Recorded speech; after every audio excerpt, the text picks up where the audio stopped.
Grail.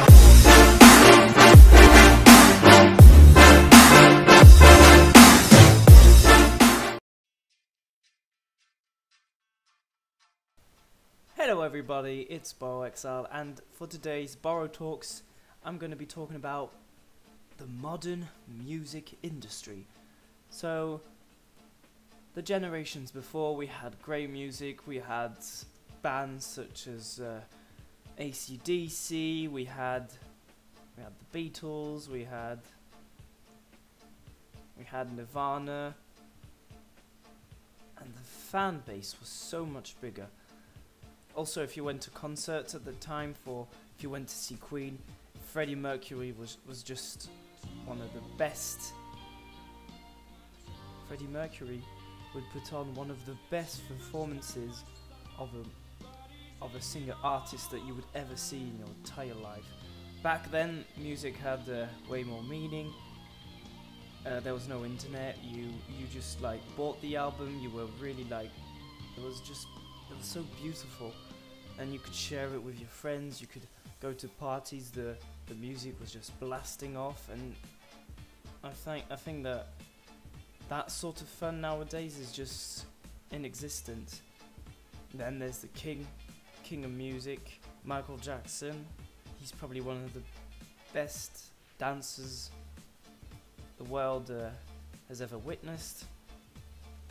The lyrics are so well written.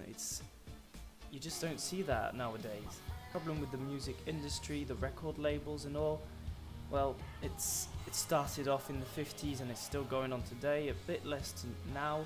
The artists aren't getting paid how they're supposed to be, and to like make you understand what's actually happening and what's happened before, I've got a little clip to show you. Typical record deal is structured something like this. The record label gives in advance, say $250,000 to the artist to record an album. The artist then records the album.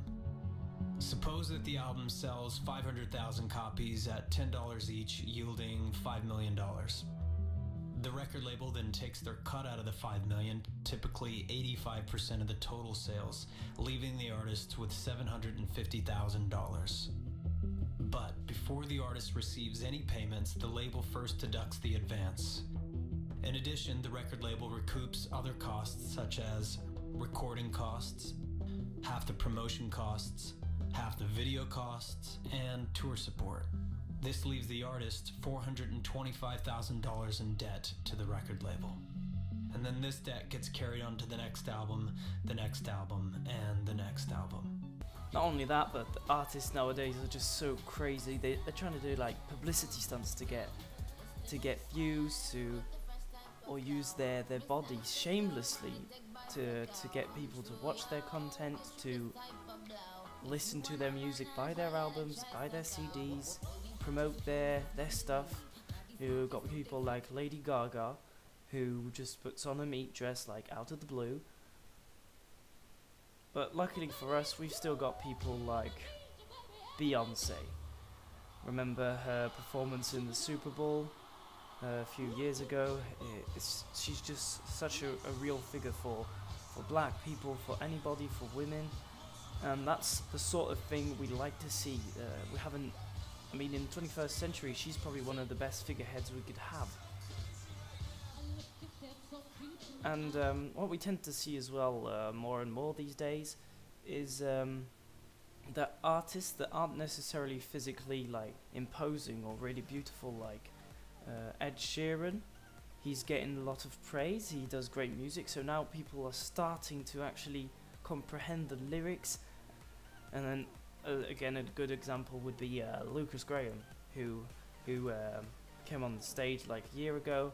And he's just a brilliant singer. He's got a beautiful voice, he's got a good band, and an overall good personality. I of course want to talk about Eminem.